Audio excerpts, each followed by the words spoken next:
Starting with the name of Allah Almighty, who is the master of the day of judgment, and a bundle of Durud Salam on beloved Prophet Muhammad sallallahu alaihi wasallam. Dear students, exercise 8.2, question number 3, Federal Board Mathematics class 10. और question की statement है कि a tower casts a shadow that is 20 meter long when the angle of elevation of the sun is 65 degree. How tall is the tower?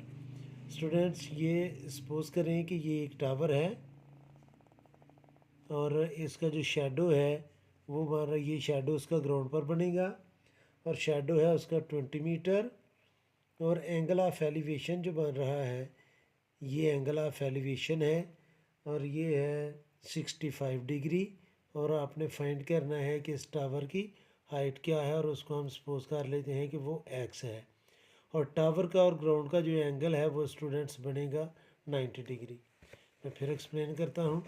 एक tower है जिसकी height का हमें पता नहीं है तो वो टावर जो है वो परपेंडिकुलर होगा और उसका जो शेडो बन रहा है ग्राउंड पर वो है स्टूडेंट्स 20 मीटर और एंगल ऑफ एलिवेशन होता है कि ग्राउंड से ऊपर की तरफ देखा जाए तो जो एंगल बनेगा वो एंगल ऑफ एलिवेशन होगा और अगर टॉप से ग्राउंड की तरफ देखा जाए तो उसके ग्राउंड के पैरेलल और जो हमारी साइट होगी उसके सेंटर में जो एंगल बनेगा ये एंगल जो है स्टूडेंट्स इसको हम कहते हैं क्या एंगल ऑफ डिप्रेशन। तो एंगल ऑफ डिप्रेशन और एंगल ऑफ एलिवेशन ये दोनों इक्वल होते हैं। ये एंगल ऑफ डिप्रेशन नहीं होता, इस बात को आपने माइंड में रखना है। ये it is naught angle of depression. Angle of depression बनता है ग्राउंड के पैरेलल हमने एक इमेजिनरी लाइन ड्रा करनी है वो और जो हमारी आई कांटेक्ट होगा जो लाइन आई कांटेक्ट से बन रही होगी उसके दरमियान जो एंगल बनता है वो एंगल ऑफ डिप्रेशन होता है। तो एंगल ऑफ एलिवेशन दिया है उसने 65 डिग्री और हाइट ऑफ टावर जो परपेंडिकुलर है वो हमने फाइंड करनी है।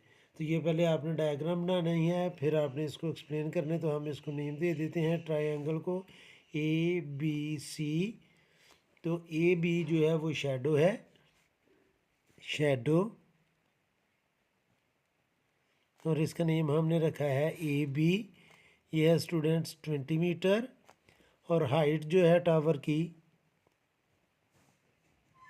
वो है BC और इसका नेम हमने रखा है X जो हमने फाइंड करना है और एंगल A जो है वो हमें गिवन है angle of elevation that is 65 degree.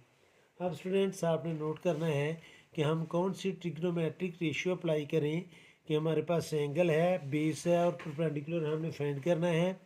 तो स्टूडेंट्स हम tan थीटा अप्लाई करेंगे। तो मैं इधर लिखूँगा tan थीटा ये इक्वल होता है स्टूडेंट्स परपेंडिकुलर ओवर बेस के और tan थीटे की जगह हम लिखेंगे 65 डिग्री। तो ये आ जाएगा students tan 65 degree is equal to perpendicular है एक्स जो हमने फाइंड करना है और बेस है 20 मीटर।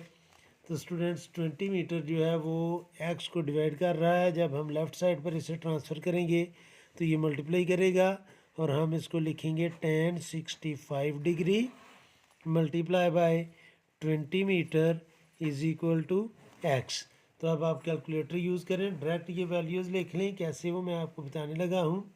ये कैलकुलेटर आपके सामने है। आप लिखेंगे tan 65 मल्टीप्लाई बाय 20 और इसको कर लेंगे आप इक्वल।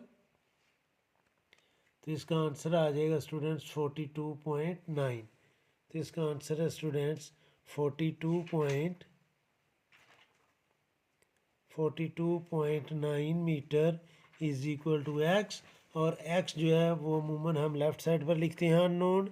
तो ये आ जाएगा students x is equal to 42.9 metre. तो स्टूडेंट्स जो हाइट है टावर की वो हमने फाइंड कर ली है वो है 42.9 मीटर। तो ये था स्टूडेंट्स क्वेश्चन नंबर 3। उम्मीद है कि आपको इस क्वेश्चन की समझ आ गई होगी।